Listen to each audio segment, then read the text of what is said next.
In today's video, we are doodling wreaths and having some fun with watercolor brush pens.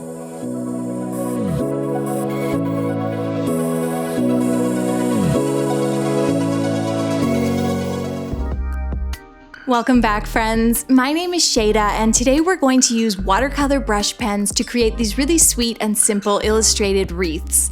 And pay attention because someone is going to win a set of 20 pens. Okay, so today I'm starting with a bit of cold pressed paper. The smoother the paper, the better the result I find with the watercolor brush pens. And let's start with some wreaths. I am going to use a pencil and draw a little circle. We're keeping things really simple. And to begin, I'm using a nice dark blue pen to go around that circle. And then the simplest wreath, the easiest wreath that always looks good is this one that just has these pairs of oval-shaped leaves. So you just go around the entirety of that circle doing little pairs of rounded or oval-shaped leaves, and that's all there is to it. Let's try another one. I'm going to use a dark green to go around my pencil circle. Now the brush pens I'm using today are from Genuine Crafts, but you could use any watercolor brush pens or markers or pencil crayon, whatever you like. And what I'm going to do for this guy, this is fun, is you do all these little branches and they curve away from the main circle. Whether they go in or out, they all sort of curve away, and you do these pairs of little straight leaves along the length of each tiny little branch that you add. So simple and fun. Then we're going to come in with another color. I am using a dark purple, and I'm adding these tiny little trios and pairs of berries with delicate stems. And I'll use kind of a violet as well, a more pinkish purple. You could do this all in one color, or you could do as many colors as you like. I think switching it up, it really adds a little something to our simple wreath.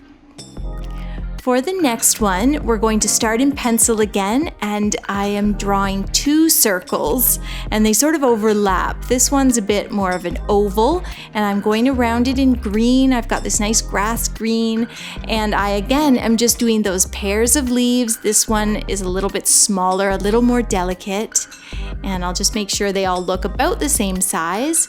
And then for the second circle, or oval as it may be, we're going to do a different color of green, and we're going to do a slightly different leaf design. So for this circle, I am doing long, thin, pointed leaves, whereas the first one I did these short, stubby, round leaves. And I think it's the combination of the two that looks really pretty. Okay, for this guy, we're drawing a circle to start, but the wreath isn't going to be a full circle. We'll do two branches that intersect, and then if I erase a little bit, you can see kind of where I'm going with this.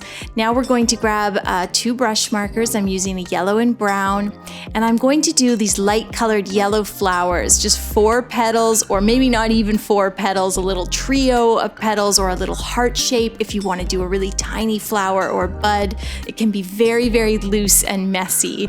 And then we'll come in with the darker color. If you're using brown like I am, we'll grab that brown for the stems, for the branches of this wreath. So this is kind of an open wreath, and it just has a pretty shape.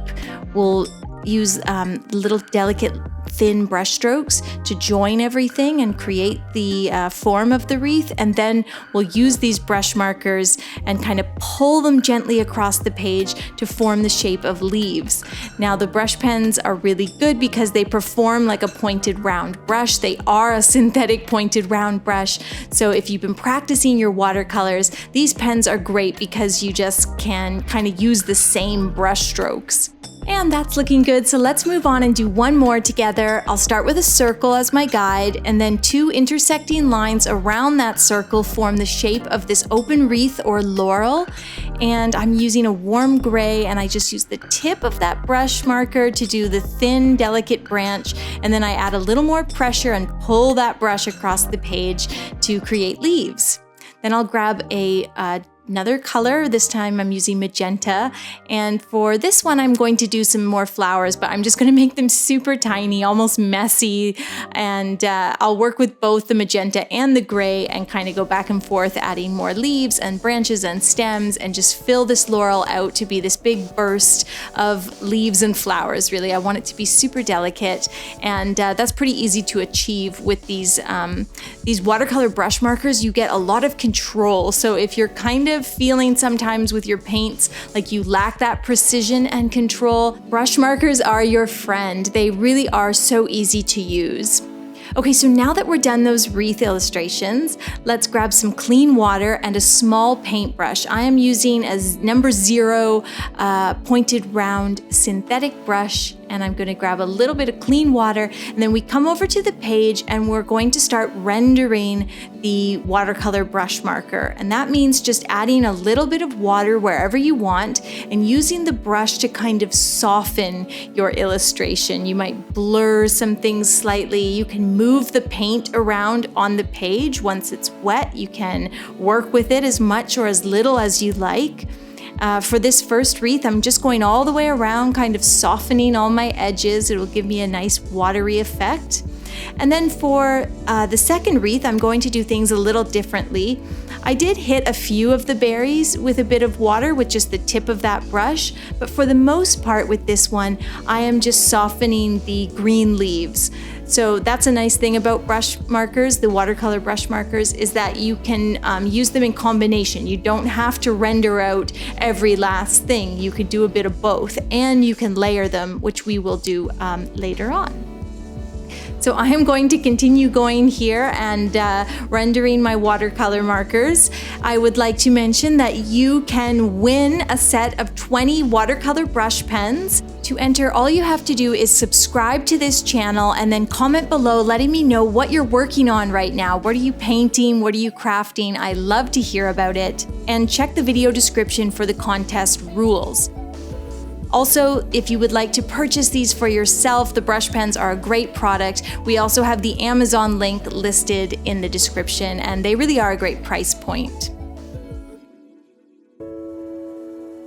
Okay, I am about done adding my water to these wreaths. They look good. They're looking loose and watery. I've let them dry, but at this point, I feel they lack a little detail, so we're going to use the brush again and add some more detail back in. So now that they're kind of soft and watery and romantic, they may need a little bit more intricate detail to kind of bring them to life, and that's the great thing about layering these pens. It makes it super simple to do details and this really precise sort of stuff. So just adding some lines and veining on some of the leaves.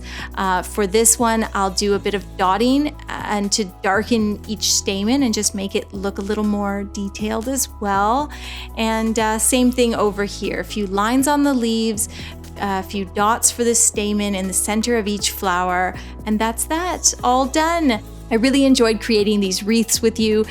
This is a great project for kids and adults alike. It's a wonderful way to get used to your watercolor brush pens or really any medium that you might be working with right now. Use a little wreath for a birthday card, a poster, a poem, whatever, and I will see you soon with a new tutorial. Don't forget to hit that subscribe button.